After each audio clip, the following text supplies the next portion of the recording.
Hutchings. I'm the co-founder of Withings. So more recently, the VP Digital Health of Nokia, because Withings is now part of Nokia. I'm very pleased and honored to be here. What I would like to talk about today is empowerment of consumer health. So today we live in a world, as we saw just in the previous presentation, that we can be overwhelmed with a lot of data. We are at one internet search click from self-diagnostic our own symptoms. Everyone that have now smart health devices can have real-time monitoring on their step counts, calorie counts, etc. But empowerment is not about getting so much data, but it's really making sure that we can provide insights to drive positive change. And I think that if we make a proper use of the data, we can really transform the way we care about ourselves and our family. And I would like to share with you what conviction we've built to tackle this change over the past 8 years at Withings. So we started at Withings in 2009, so 8 years ago, really as a consumer company.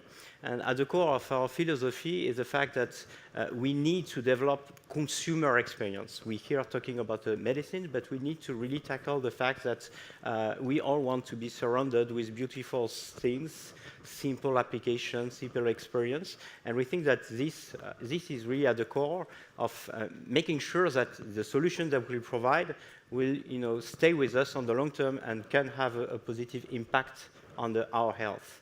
So that's really in the core of our philosophy.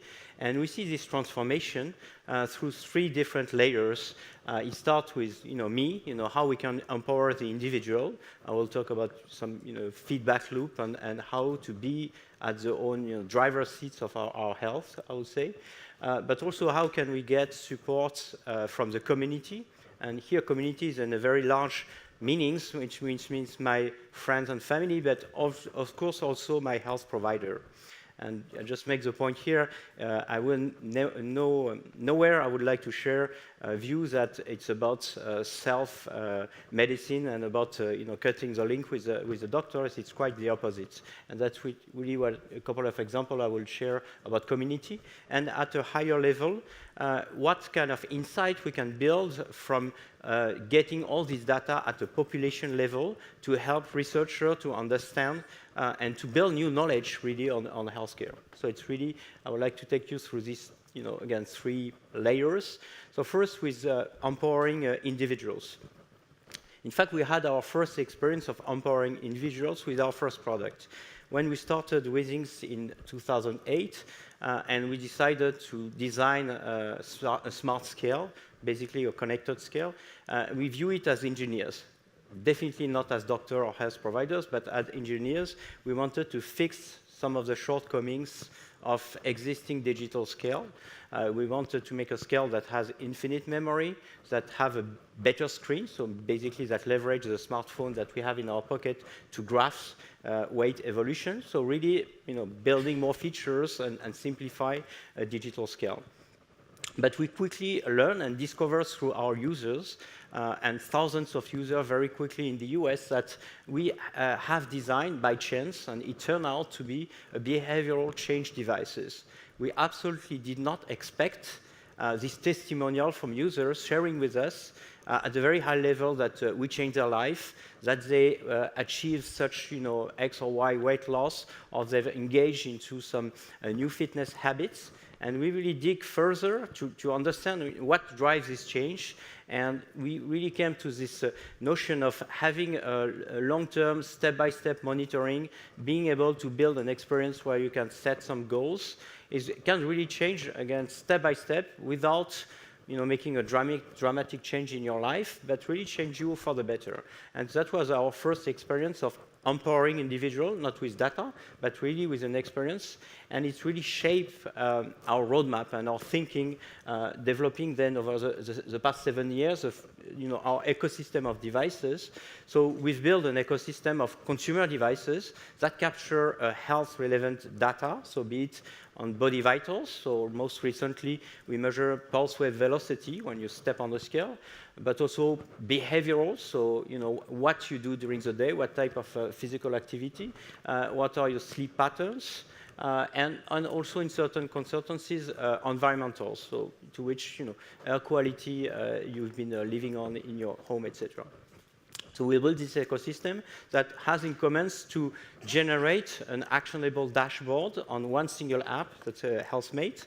That was, for me, I think the next step of building this 360 view, more comprehensive, that will enable us, and I'm talking about Insight, to spot some correlation between all this data.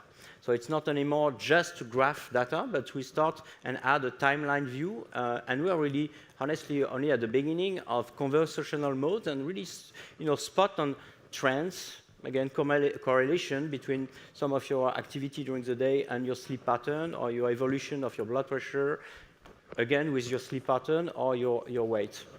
So we build this whole ecosystem. And we've discovered that building this individual feedback loop is already very impactful on how we behave and we can change for a healthier life. But we built, and listening to our users, frankly, we had many requests to have our application evolve. And what came striking is that we could engage our communities in a much more powerful ways to help us change our habits. So we developed in 2009 an open API documented on our website that enabled any third party, really any third party, ranging from, there is more than a couple of hundreds of such third party. Here are a few examples of very prestigious one, but really ranging from EHR to very consumer-based application, weight loss coach, nutritionists, that basically add value, service, benefits on top of this data. So it's not anymore to track data, but to have some insight, sometimes services, advice. Obviously, I'll talk later, some feedback from the health provider based on the data that is seamlessly aggregated during my everyday life. Let me give you a recent example of what type of empowerment we generate with that. So we've partnered recently with the Boston Children's Hospital, obviously one of the world's leading pediatrician hospital. The Boston Children's Hospital had developed an interesting application on a website that's called Thermia, that provide a framework to decide based on a fever level and some contextual information that provide advice, information, some information about treatment that can be taken at home given by the parents to parents. We link these services directly with our thermometers, or thermos, that is a non-contact thermometer. So what happens is now a parent taking a measurement of a child fever, gets this advice, counsel, or additional information directly from the Boston Children's Hospital, right at the moment where there is some stress, he needs it, and it can be really empowered about it. So that's really how we see adding more empowerment through partnership and seamless flow of data. Here, the flow of data is from the apps, the thermometers, obviously the measurement, the app, some context that's already known by the app, and information that the user type about some recent history. And the advice is retrieved real-time from Boston Children's Hospital website and server. Open APIs are useless if it's only about conveying data back and forth or between different stakeholders. Withings has been a consumer company. We're built, again, with consumer electronics products, but we early recognized that we need to adapt the user interface to the right audience. And coming back to this data overwhelming, I think what we get very, very often from the healthcare community is that there is no interest to get the step counts from the patient, you know, day after day, or having the patient showing this data on a smartphone when he visits the doctors. We recognize that, and it's really about building actionable dashboard for the doctors. So here you see on the left hand the application that is for the patient and help understand the blood pressure measurement and the series of measurements. And the right-hand side, an interface that is built in partnership with a certain hospital that enables, obviously, to take action not on one measurement, but looking at the whole community of patients and help prioritize and filtering this information amongst, you know, all the series of data. So that's the second level. The third level, and we had you know, the honor to present it earlier this morning when launching a challenge. So the MEDEX challenge Withings that I will mention here is that we are very convinced, and we are not the only ones, that we are in an era where we are building a totally new knowledge by having millions of users globally sharing some information that we aggregate in an anonymous way, but with a lot of context. We have access now to insights that were, you know, only dreamed a few years ago. So this is an example of a view of the Withings, Health Observatory. So it's an open website that you can find, where we do render real-time information from our user base. So it's based on globally, again, on millions of users, where we provide ways to track, so either evolution on a specific geo or some correlation between different again, conditions linked with chronic disease. So about the sedentarity level, you know, blood pressure level, weight, etc. of a community. Sometimes I ask, you know, what do we do with that? What's the impact? So we launch many projects with researchers, with labs, with university, and give access of chunk of this data. And that's the very purpose of the challenge we launched this morning, actually, because we think that we cannot alone build this knowledge. And we have a very open approach on this data. And maybe we'll touch about this at the panel. There is this question of privacy, you know, how what is the contract with the users and how this data is used. But I can give you an example. I come from France, and an example on how we had a very concrete impact. In France, we built a map of the obesity prevalence among young children per cities, and we spot out a city that has the most prevalent, you know, rate of obese children, and it was very fulfilling for us that this was spotted in the media, and it strike a change in the dietary of the schools in this city.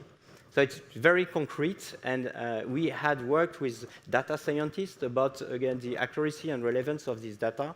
There are you know, public databases that we checked our consistency against. So it was very fulfilling, and I think there will be more and more of such example and impact beyond our, you know, our immediate reach. So it's really this three level, and I think, again, the key word is to empower, and for me the key word is to embrace this empowerment. I would like to leave you with this famous quote from you know, Dr. Topol, that is, I'm sure is most well known here. It's really, and we need to recognize that there is this consumer-driven, so it's a consumer-driven revolution. We live in a world with you know, tons of data and dashboard and insights, and this is happening in healthcare. So there was a few questions linked with this panel and this session, and I will answer yes to all. We need to embrace the fact that the patient will be more and more knowledgeable. We saw an example, again, just earlier. We just need to take that into account and also recognize that our challenge is not, again, to ask whether it's a good thing or not, but to make sure that we build intelligence for each stakeholder. Again, it's not to provide the same kind of data for the patient of the doctor, but help building and enriching the relationship between patient and doctor, recognizing the fact that anyway, all this data is and will be more and more available. So, thank you.